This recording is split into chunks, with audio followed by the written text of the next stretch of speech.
I've represented the Nyeri people as a member of parliament. I've represented the Nyeri people as a senator in the Nyeri County, and I know the feelings of the Nyeri people. And we are mourning with the rest of Kenya. I am personally mourning. The late Honorable Raila Odinga was a personal friend of mine and a personal friend of very many people within the county of Nyeri. And what I can tell you for a fact is that the words that if you speak ill, it is culturally repugnant, and in our culture. And if I speak as a Kenyan who happens to be a Mogikuyu, a Kenyan who happens to be a Mogikuyu, I can tell you that culturally it is repugnant for you to speak ill of people who have passed on.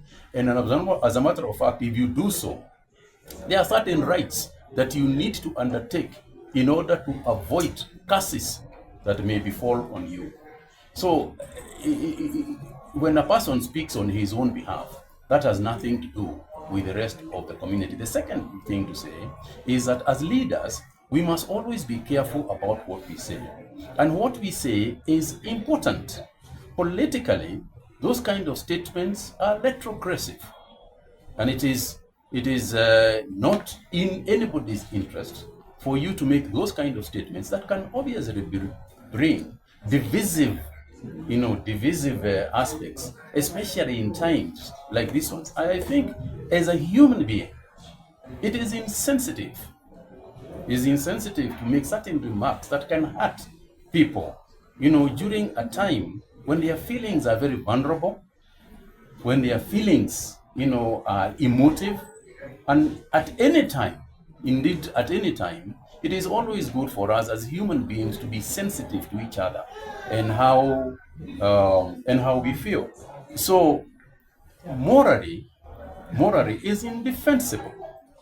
Is indefensible how you can make remarks that within the community and within the realm of the human race, we just don't do. As human beings, we sympathize with those kind of situations. And therefore, all I can say is that we are mourning with the rest of Kenyans, and we must never mistake people's insensitive individual remarks to represent anybody else except themselves. Thank you. Thank you.